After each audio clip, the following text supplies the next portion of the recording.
Hey everyone, before I begin this video, I just wanted to thank everyone for the amazing support on my last video. We broke 3k views and 100 subs at the time of this recording. To be honest, I never thought I would make it here this quick, and I'm just really grateful and happy that what I do entertains you guys, and hopefully I can continue to do that in the future. Anyway, enough of that, let's move on to why you're here.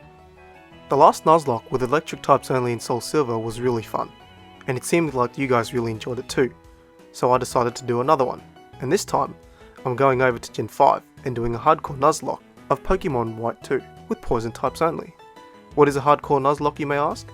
Well, the full rule list will be in the description, but in summary, a Pokémon that faints cannot be used again, I can only catch the first poison type Pokémon in each area, I cannot use items during battle but held items are okay, I must play on a set battle style, and the level restriction of our party members is the next gym leader's best Pokémon or the final Elite Four member's ace. Now poison types are very interesting. They have few weaknesses, with only those being Psychic and Ground, but there just happens to be a gym leader who uses Ground, and an Elite Four who specialises in Psychic, but we have a special present for her. Poison also resists 4 other types pre-Gen 6, which makes it an excellent secondary typing for a lot of Pokemon like Roserade and Crobat. However, on offense is where poison types really have some trouble, with them only being super effective against Grass before Gen 6, in addition to being not very effective against 4 types, of which are Ground, Rock, Ghost and Poison itself, and of these 4 types, 3 of which are Gym Leaders and Elite Fours. Of course, we're only talking about Poison types only, but we're going to be using a lot of dual types, some of which have typings that cover for Poison's weakness, such as Roserade covering for Ground weakness, and Drapion covering for Psychic weakness. With that being said, the selection of poison types in Black and White 2 before the postgame is quite a lot. The one thing to note here though is that the Zubat and Grimer line sort of coincide. We'll be able to catch one of them in Castelia Sewers, so it'll be a matter of who we find first. With that all out of the way, let's get into this Nuzlocke. So we start out by having Snivy transform into Venipede, and name him Wheelipede. Then we had our first rival battle against Timothy, but we all know that early game rivals are pushovers, so we collect our first win of the Nuzlocke in pretty convincing fashion. We then went over to Flockacy Ranch and once again have another battle against Timothy. Some people just don't know when to give up, and we just used Rollout to take out his Tepi. Again. After that absolute waste of time, we headed back to Aspertia City to take on Cheren. Old mate Cheren here has one gimmick, and that is Work Up, a move that boosts the attack and special attack of the user by 1 stage, which can be incredibly dangerous if we're not careful. But there is a counter, and can you guys guess what it is? Yep, we'll spam Rollout, and hopefully we'll build up enough power on Patrat to take out Lillipup before it sets up Work Up. Let's see how we go. So I have a confession. I'm an incredible trainer, and because of that I leave Wheelipede with 2/3 health at the start of the battle for some reason. Yes, I certainly did. But anyway, Cheren starts out with Patrat, who uses Work Up and then tackles Wheelipede for 10 HP damage, as our 3rd consecutive rollout takes out Cheren's first Pokemon. He then sends out Lillipup, who is taken out by our rollout, which is the 4th consecutive hit. It was an easier battle than I thought, even though I had a mini brain fade at the start of the battle. We then head over to Verbank City for the 2nd gym and meet Roxy, who goes on a rant. Lovely. Though that does give me an idea. Anyway, we headed over to Verbank Complex to get our next encounter, Coughing, who we caught and named Doofus. Next we're up against Roxy, and similar to the battle against Cheren, I think the best route here is to use Rollout and build it up on Roxy's own Coughing before unleashing Rollout's power on Whirlipede. But with its massive base 99 defense in the early game, even the 4th or 5th rollout may not be able to get the job done. And with the threat of Whirlipede knowing Protect and resetting our rollout counter, this battle could get very tricky. Though a silver lining is the fact that Roxy doesn't really have any moves that can hurt us, and Venipede is also faster than Whirlipede for some reason, so that may end up being the deciding factor of this battle. Roxy sends out her Coughing first as we start out the battle with Rollout. And whilst Assurance does only 7 damage, we were able to take out Coughing with the next 3 rollouts as we are left with only 19 HP by the time Whirlipede is sent out. Unfortunately for us though, Whirlipede uses Protect and ruins our rollout streak, as our first rollout on the next round does almost nothing, but Venoshock didn't do all that much either. We then hit another rollout for huge damage, bringing Whirlipede to below half, as another Venoshock brings us to 3 HP, but we were able to outspeed and finish off the battle with another rollout. We're now off to the docks and head off to Castelia City to find Team Plasma. In Castelia City, we headed over to the sewers and got our next encounter, Zubat. We then caught it and named it Baseball. We then quickly did some training in the sewers, and Whirlipede evolved into an actual wheel, and Baseball evolved into Golbat. Berg is the next gym leader we have to face, and looking at his team, it's clear that Swadloon and Leavanny are merely pebble in the road for Baseball, due to their 4 times weakness to flying because of their bug and grass typing. So the only threat here is Dwebble with its dual rock and bug typing. With a respectable base 65 attack for the early game and stab smackdown, this could get ugly if wing attack isn't enough to KO in 2 or 3 hits. So the battle starts as expected, with Baseball landing a quite effective wing attack for the one hit on Swadloon, as Berg then sends out his Dwebble.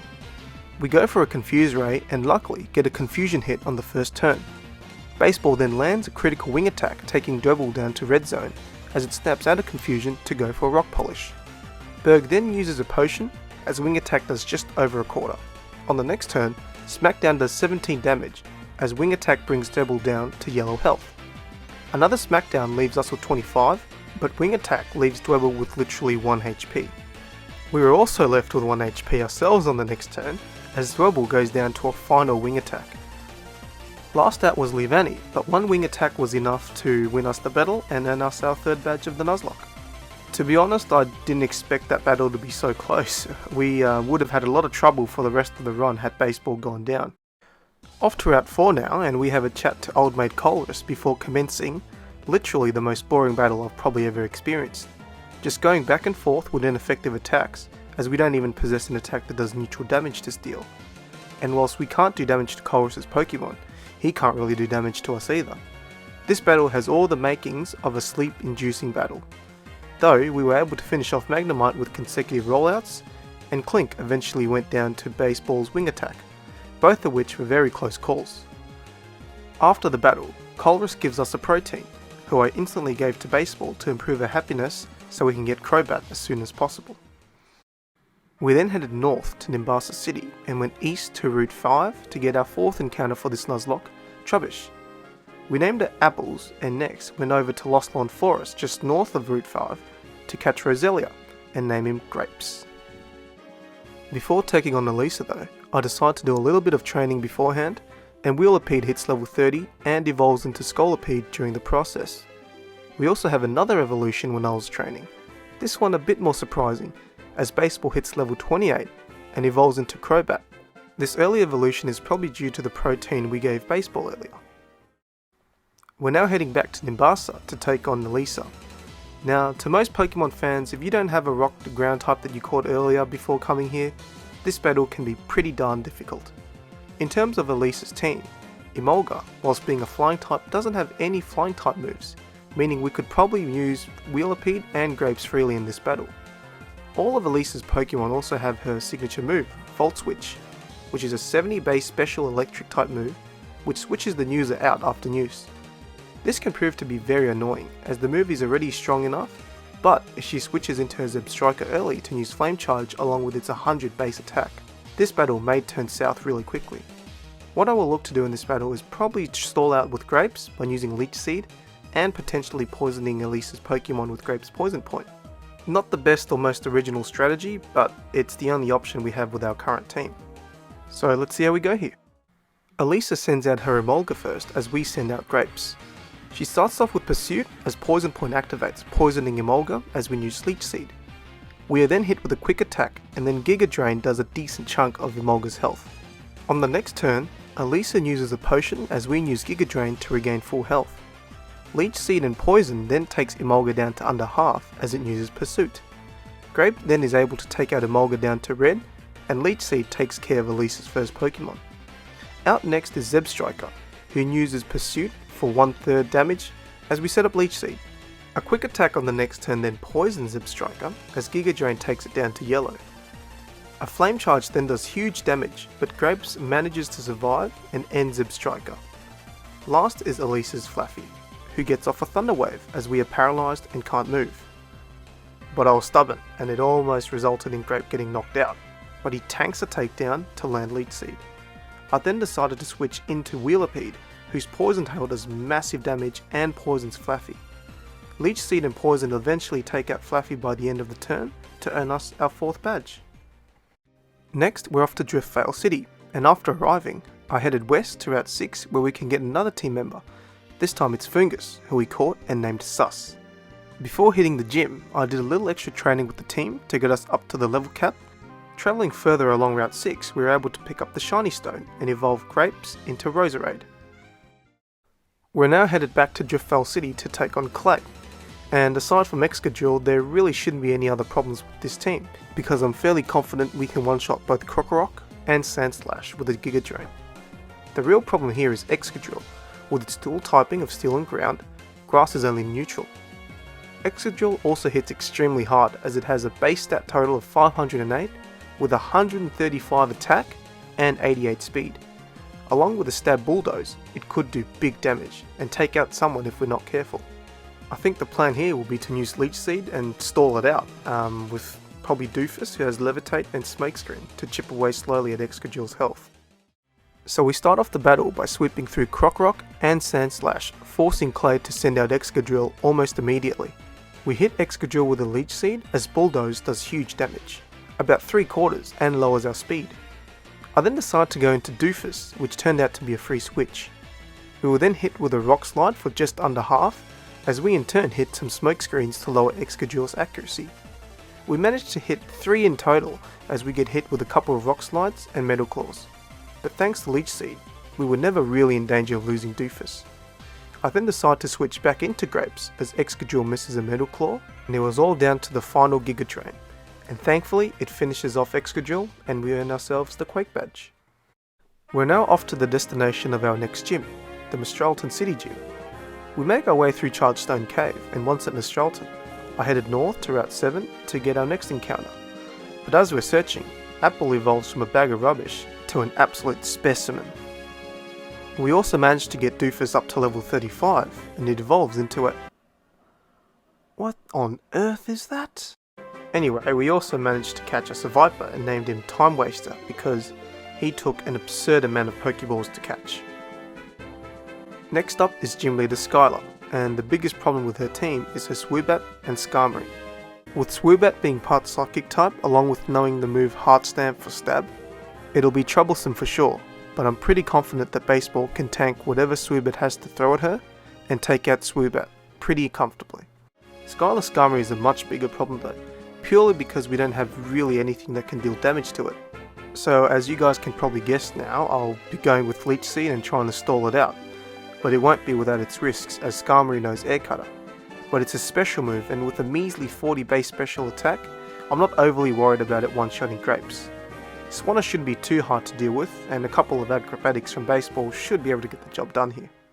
Skylar starts out with Swoobat and opts for an acrobatics, which goes for about 1/3 damage, as our own acrobatics does more than double that.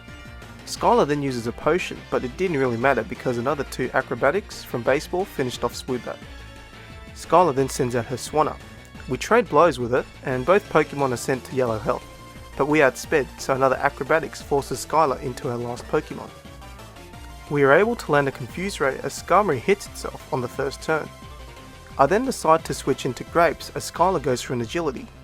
We were then hit with a Steel Wing which crits, leaving us with just 1 HP, though that allowed us to get off a Leech Seed.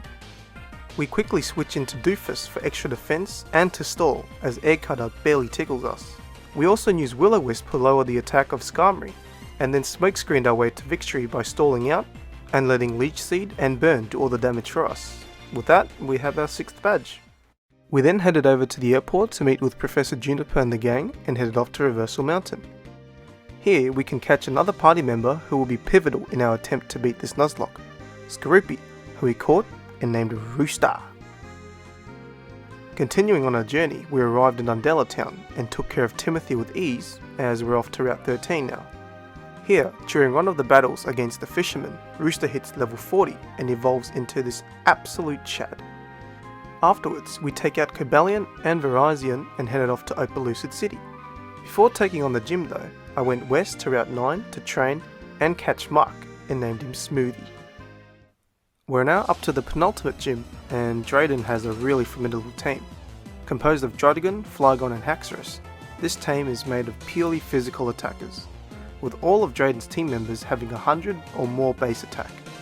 Starting with Druddigon, I think that we should be able to take it out with a couple of acrobatics from baseball, but I also think that using Confuse Ray first will also be a safer option. Flygon is dangerous, but 100 base attack isn't as bad as Drayden's other Pokemon. And Haxorus, well, those stats and moves speak for themselves, and probably the key to beating Haxorus is to end the battle quickly. With Dragon Dance, he could potentially sweep our whole team if we're not careful. Drayden leads off with Druddigon as we send in Baseball. We go for a Confuse Ray, but Druddigon lands a Slash for not much damage at all. I then for some odd reason decided to go for Fly. It does just under half damage as Druddigon snaps out of Confusion, but Revenge doesn't do much at all. We then go for another Confuse Ray as this time he hits himself, and then I finally go for an Acrobatics which finishes off Druddigon. Next up is Flygon, and once again we confuse him as a Dragon Tail brings out Apples.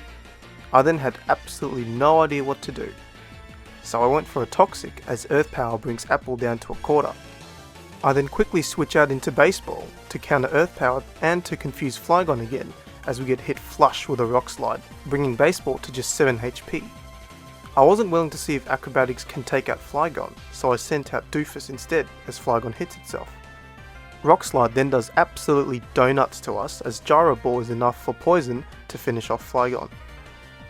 Last out is Haxorus and he sets up a Dragon Dance as we miss the first attempt at burning it.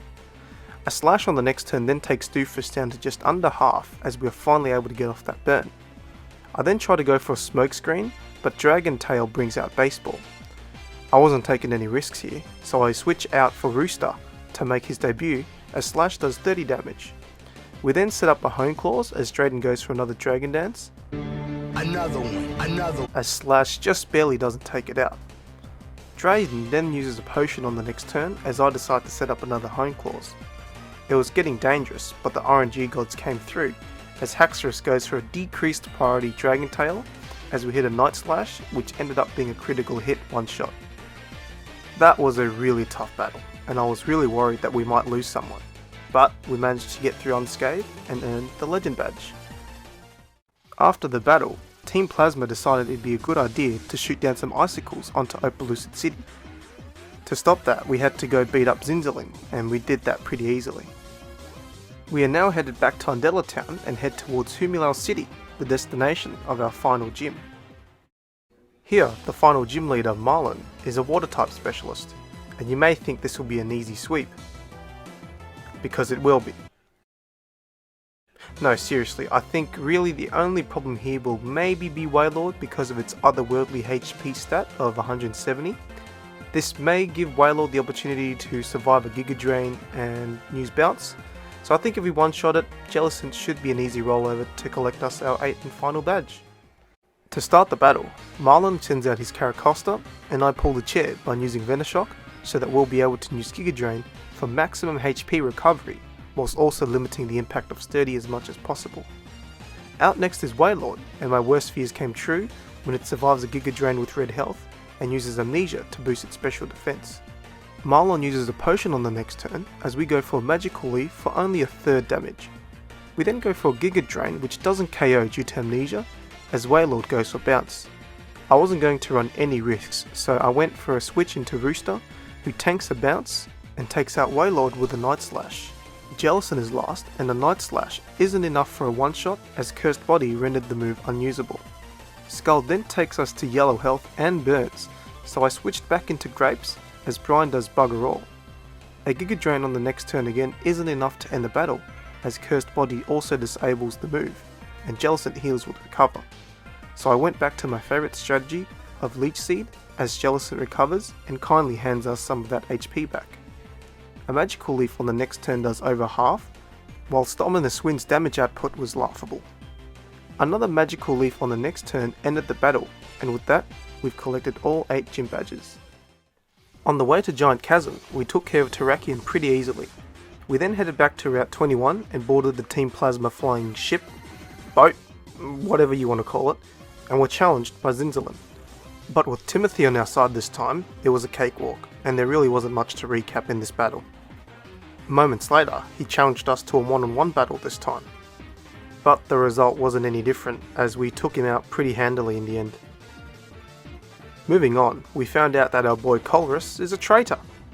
Or is he? I don't know. Anyway, as you may know, Colress specialises in steel types, terrible for poison.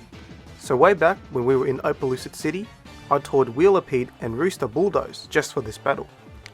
I also gave Wheelipede a cherry berry to cure paralysis for when Colress is bound to use Thunderwave. The battle against Colress was an absolute grind once again. We start off by taking out Magneton without taking any damage thanks to cherry berry, and Magnezone only managed to paralyze Wheelipede before getting taken out by Bulldoze. Behem is next, and I switch into Rooster to set up Hone Claws, because the only damaging move Behem has is Energy Ball, which Rooster resists. We set up 3 before taking out Behem with a Night Slash, and Klinklang is out next. I went for a Night Slash to pop the air balloon it was holding, before finishing the job with Bulldoze. Last is Metang, and Bulldoze leaves him with 1 HP, before a Meteor Mash leaves Rooster with only 8 HP, as we end the battle with another Bulldoze. Once at the Giant Chasm, we deal with Kyurem. Then it was time to battle Ghetsis and his illegal Hydreigon that seems to be the meta right now. To start the battle, we pretty much just set up 6 Hone Claws as Krieger sat there and used Protect. But that didn't save it from a Night Slash, as we got a one-shot on both him, the Toad, and the rip-off brand of Rooster. Next is Hydreigon, and Dragon Rush leaves Rooster in red, but Night Slash isn't able to one-shot. So I decided to switch into Baseball, but Ghetsis calls this, and Rock Slide takes her down to yellow. Acrobatics then does over half, and we're able to take care of Hydreigon relatively easily with Baseball in the end. Ghetsis then sends out Electros, so I decide to swap into Apples for Baseball, as Thunderbolt hits with just under half.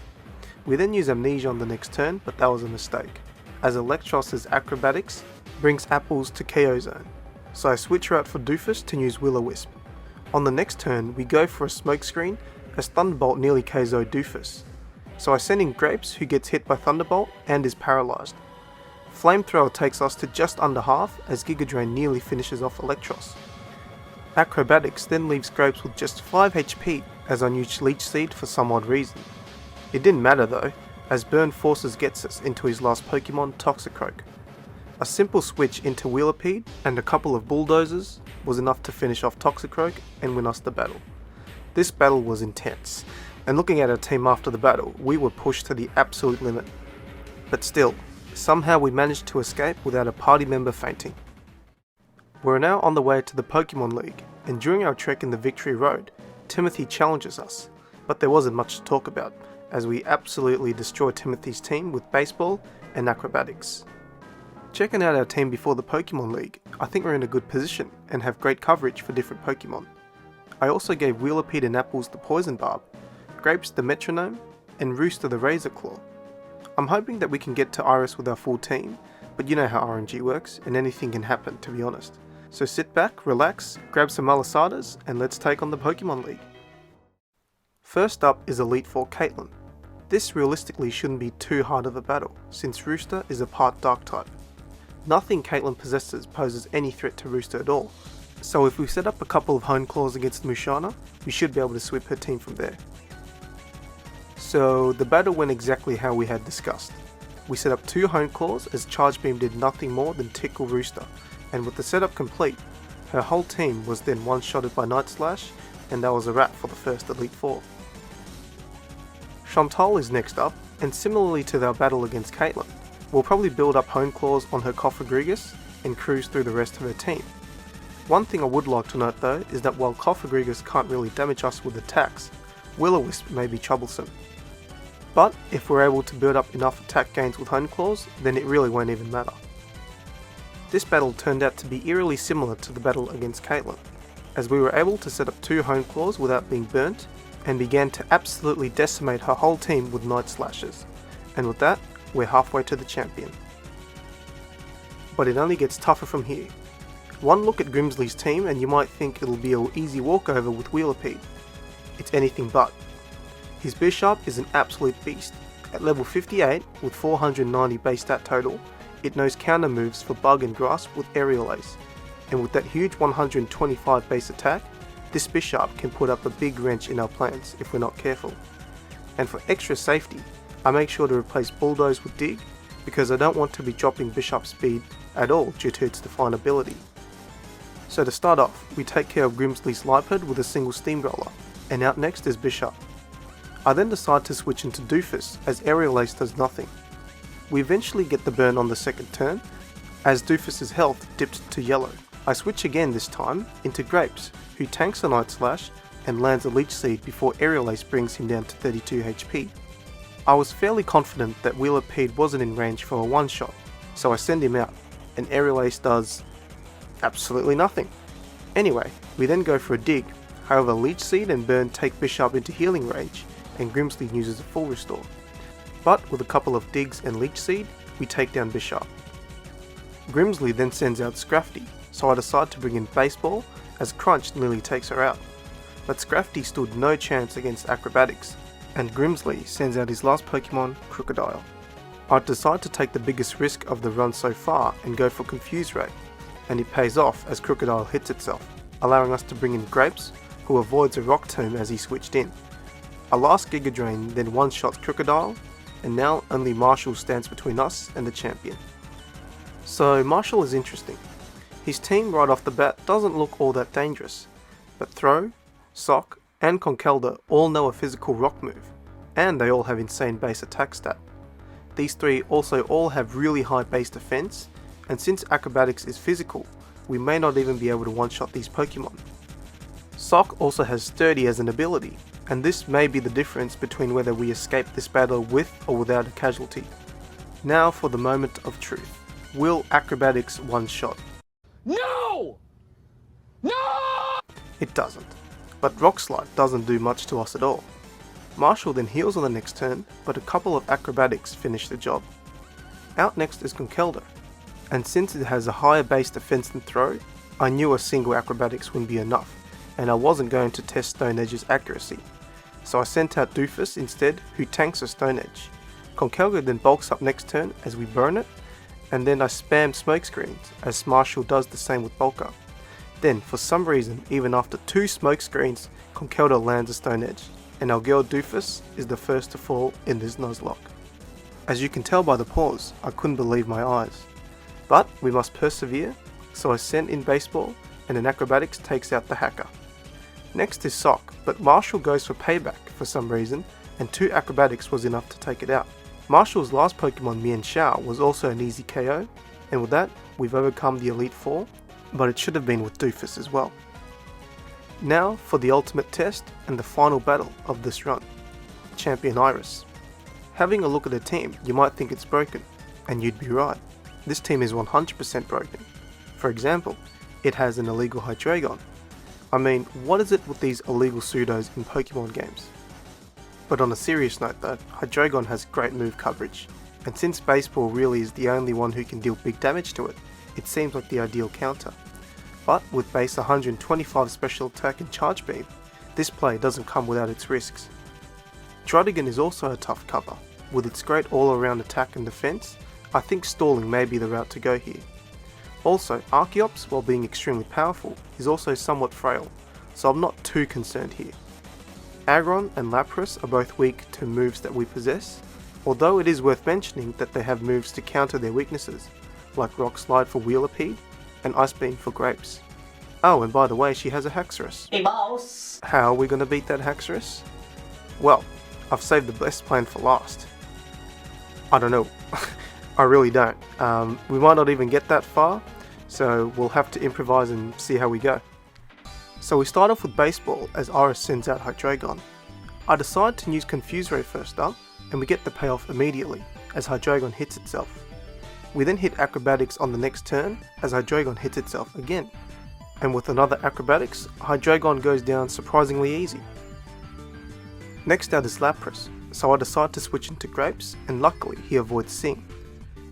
Giga Drain then takes Lapras down to yellow, and Ice Beam likewise. But another Giga Drain on the next turn forces Iris into Druddigon. So I decided to switch into Apples, as Rock Slide does just over a third. We were then able to land a Sludge Bomb on the next turn for less damage than I'd like, but Druddigon misses a Rock Slide. So instead, I decided to poison Drydegen as Rock Slide takes apples down to red. And here, I decided to do something a little wacky. As you can probably tell by how long it took to finally commit to this plan, it was pretty out there. So, I decided to sacrifice apples and not damage the Drydegen further, because we weren't going to be able to take it out this round anyways, and we also run the risk of Iris healing. So by using Toxic on the next turn, Apples is the next to fall. But the sacrifice wasn't in vain, as we are able to bring out Grapes on the next turn and take out Drydegen with the Venoshock. Sometimes my genius it's almost frightening. The sacrifice of Apples was heroic and should never be forgotten. Farewell, Apples. Next out is Aggron, and a Giga Drain takes down to under half and basically heals us all the way, as Aggron uses Automatize. Aggron then lands a massive double hit on the next turn, but a final Giga Drain forces Iris into her Archeops. I couldn't risk switching out, and with that, another party member falls. This time, it's Grapes, but in his final moments, he poisons Archeops. I then sent out Brewster, and because I had the biggest brain fade of all time, I used Hone Claws, but since we're outsped, 2 Acrobatics takes out Rooster. That death was 100% completely my fault. Out next is Wheelipede, and Steamroller doesn't do all that much, as Rock Slide takes us to under half. Another Steamroller then brings Archeops down to red, as Wheelipede is also taken out. But with Grapes' last act, Poison also takes out Archeops, and with that, we're set up for a grandstand finish between Baseball and Haxorus. As you can see here, I was really torn between either confusing Haxorus and hope we get some good RNG, or going straight for the Acrobatics. But in the end, I decided to go for Acrobatics, which does do more than half, as Iris sets up a Dragon Dance. It then outspeeds us on the next turn, and Dual Chop leaves Baseball with just 49 HP, as another Acrobatics wins us the Nuzlocke. And with that, we're the champion. But as tradition, before we move on, let's remember the following. That you know, and they ask you how you are, and you just have to say that you're fine when you're not really fine, but you just can't get into it.